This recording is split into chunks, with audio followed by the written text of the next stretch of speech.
In this topic, I'm going to discuss the constraints, examine the constraints specific to the embedded systems and their impact. If you are going to design a system or embedded system, so what type of constraints you have to keep in mind? So there are various factors which is affecting of your design. So now what you will do, just you can think about that.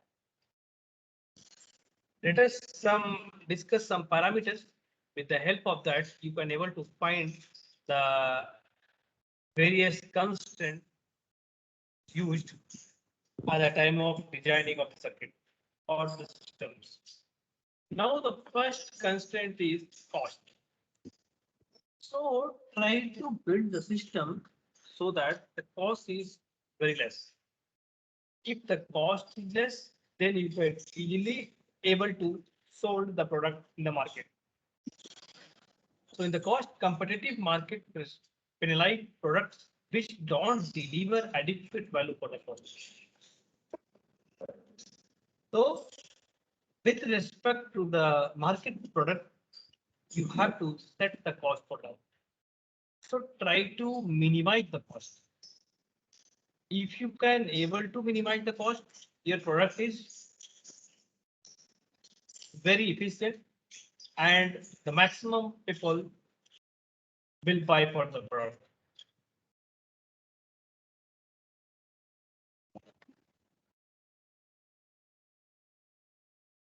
And the next is size and weight limits. All of you know that when you are designing the embedded systems, it means that system which is very small. Like I've given the examples, mobile. When you're talking about the mobile, when you're talking about the portable devices, this will comes under the small size. So if you are fabricating the larger mobile devices, what will happen? For that mobile, you need a special carrier. Correct? This is not useful for that. And also you have to think about the weight. Weight is also should be less.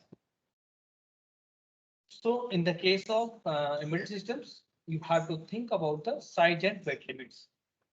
Now if you are thinking about the power and energy limits, the maximum embedded system is operated with the battery. So you have to remember the battery capacity. The battery capacity is fixed. You cannot change the battery in between. So that's why if your system will take less power, then the life of the system is increasing. So that's why try to avoid the power consumption. Try to limit the power consumption. If you able to limit the power consumption, it's very fine.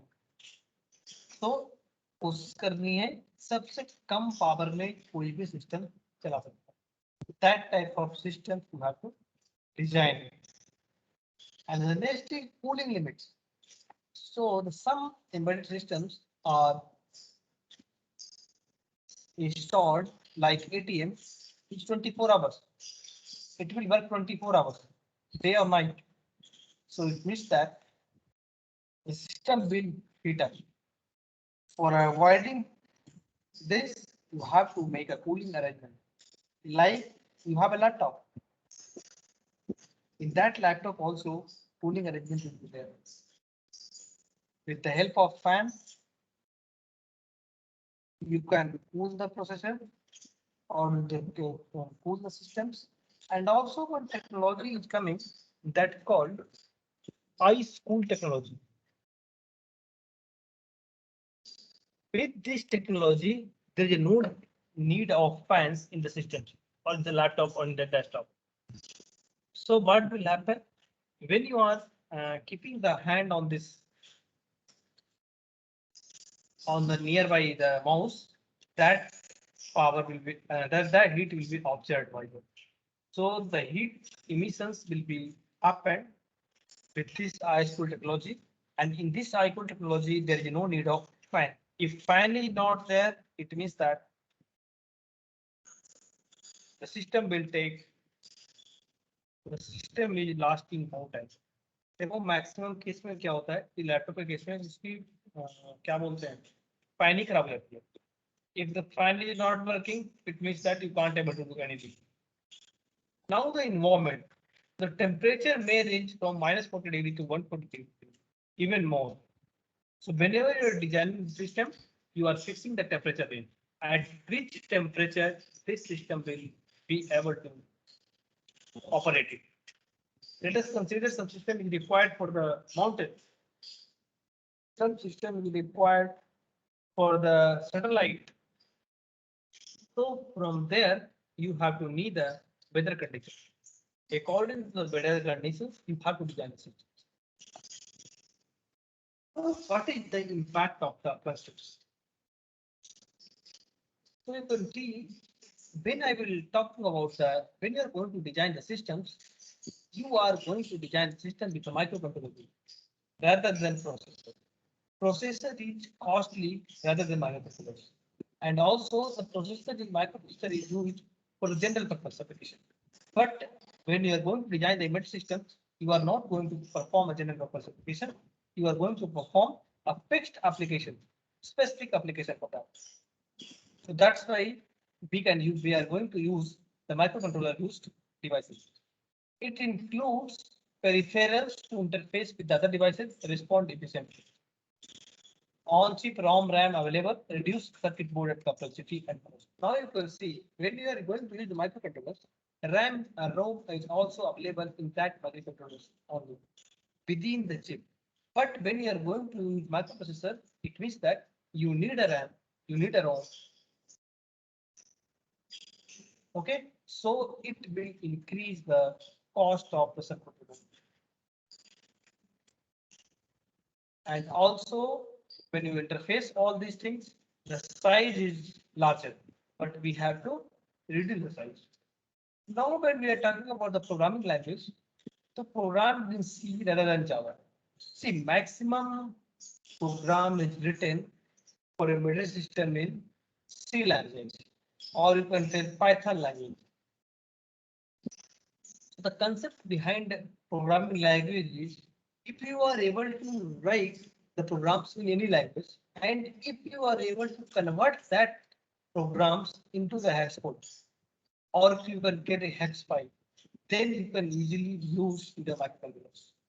So the smaller and faster code, so less expensive and speed. Now, when you are writing the code in C format, then it will take less space, and if it will take less space, then execution time will be less. If execution time will be less, it means that it will work faster. Some performance critical code may be in assembly language. So there are language, high level language and low level language are called assembly level language. So in the high level language, it comes C, Java, like that. In assembly level language, you can get the with the instructions you are going to write the programs. That is called assembly level language. So whatever language is there, you have your job is you have to convert this program code into the hex file. If you are able to convert it, you can use it very efficiently. And also operating system. So when you have to think about operating system, if you are operating system, if you are designing a system and it needs operating system, it means that you are going to increase the cost. So operating system is also having a cost. For that purpose, we are trying to remove the operating system. But in some cases, operating system is required. So that operating system is called a real-time operating system, which is going to be the embedded system, like ATM. So in ATM, RTOS will be there.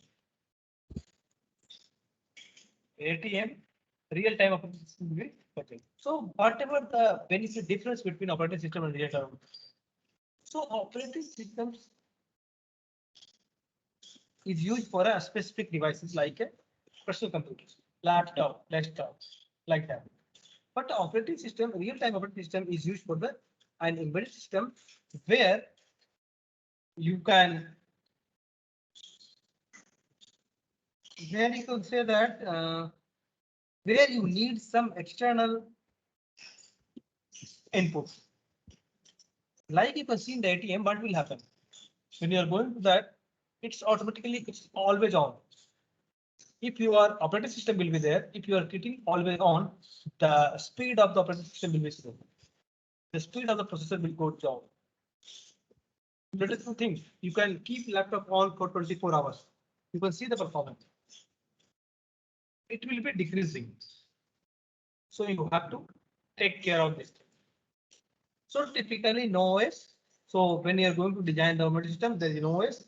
But in a strict simple scheduler will be used. So if you want to do any task, then scheduler will be used. It will schedule the task and it will perform by the microcontrollers. But if operating system is used, then it is used as a RTOs, not general purpose operating systems.